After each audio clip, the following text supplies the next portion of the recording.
I stared at the desolate cemetery, its solemnity enhanced by the heavy mist that hung in the air. As memories of my childhood flooded back, this mist, like an old ghost, had always clung to the cemetery when we were young. It whispered secrets and hid the shadows of our mischievous adventures. But tonight, it seemed to hold something more ominous, a foreboding presence that sent a chill through our bones. Thwack! My body collided with an unyielding force, and I stumbled, falling into the damp mud. Gasping for breath, I scrambled to my feet, my heart racing. I cast a fearful glance over my shoulder, hoping that whatever pursued me had vanished into the murky depths of the mist. Returning to Endeavor for my 25th year reunion had been a grave mistake, pun intended. I had sworn never to set foot in this wretched town again, with its 3-block main street teeming with drunks, abusers, and self-proclaimed saints. It was a cesspool of broken dreams and stifled ambitions, a place that had sucked the life out of its inhabitants, turning them into twisted caricatures of their former selves. My mind raced as I tried to navigate my way out of the cemetery. I had indulged in a few drinks, but not enough to render me completely disoriented. Yet the mist seemed to mock my efforts,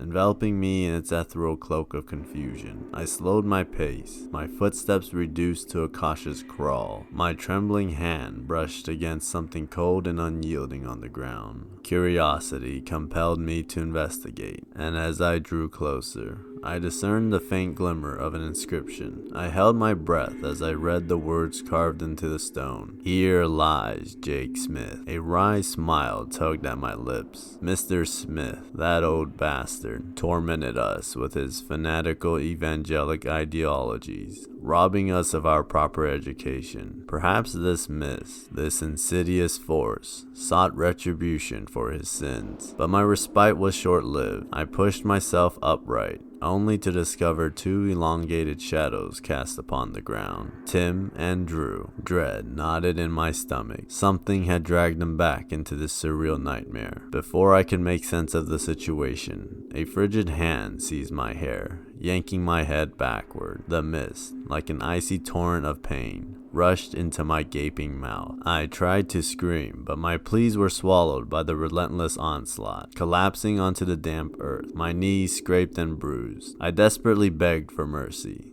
"Stop, please. I can't take any more." As the mist inundated my senses, darkness consumed my consciousness, blotting out the world. When I finally regained awareness, the sun hung high in the sky, casting its warm rays upon my battered body. Tim stood over me, his face etched with exhaustion. Relief washed over me as I heard his hoarse gasp. Good, we're all alive then. Confusion swirled within me as I struggled to comprehend what had transpired. What just happened? I managed to utter, my voice trembling. Tim exchanged a wary glance with Drew, who stood beside him, equally shaken but undeniably alive. "I saw the mist take hold of you, both of you," Tim replied, his voice tinged with fear. I ran, but there was no escape from the clutches of this cemetery. "All I know is that I'm getting out of here, and I won't look back," Drew declared, determination lacing his words. The pain throbbed through my body as I tried to piece together the fragments of the nightmarish events. Every scrape and bruise served as a tangible reminder of the horrors we had faced. But there was one question that loomed above all others. What about Lisa? I asked, my voice laced with concern, the fate of our missing companion weighing heavily upon my mind.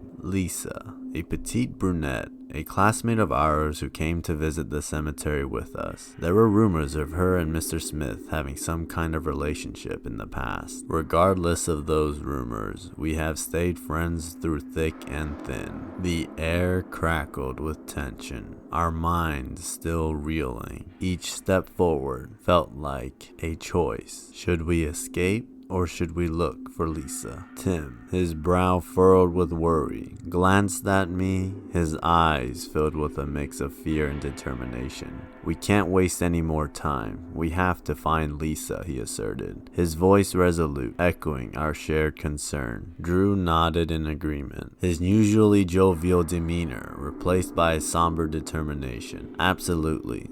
We can't leave her behind," he added with a little sense of guilt. As we trotted around the cemetery, we found ourselves standing before the rush gates of an old abandoned church on the grounds, a relic of forgotten faith. The once proud structure now stood as a haunting reminder of the town's gradual descent into darkness. Ivy snaked its way around the decaying walls, suffocating the remnants of hope that clung to the building. Tim pushed open the creaking gate, its protestations breaking the silence that enveloped us. Inside, the air was heavy with dust and neglect, the pungent smell of decay lingering in the stillness. The moonlight filtered through the stained glass windows, casting a kaleidoscope of colors upon the pews. Drew's eyes scanned the desolate interior, his gaze alighting upon a wooden door at the far end of the church. "Let's check it out. Maybe we'll find some answers," he suggested, his voice laced with determination that matched the intensity in his eyes. As we approached the door, an eerie chill descended upon us. The air grew heavy with anticipation, as if the very walls were watching us. Finally, we arrived at a chamber. Before us stood a worn wooden pedestal, upon which rested a weather book. Drew nodded, his voice filled with a determined resolve. "I don't know what is happening, but we need to get out of here." My mind churned with a sense of urgency, an unyielding desire to distance ourselves from Endeavor's grasp. "You're right," I chimed, my voice shaky. "We can't stay here." I was starting to get too worried about what is happening around me that I couldn't stay for Lisa anymore. Our hearts ached with worry and uncertainty, her absence casting a shadow over our every thought. "What do you think happened to Lisa?" Drew's voice trembled with concern, mirroring the unease in our hearts. As Tim contemplated the possibilities, he replied, "I don't know, but we can look for her after we get out of here." With not much resistance, we were able to get out of that cemetery. But the following day, we could not find Lisa. She just vanished like smoke in the air.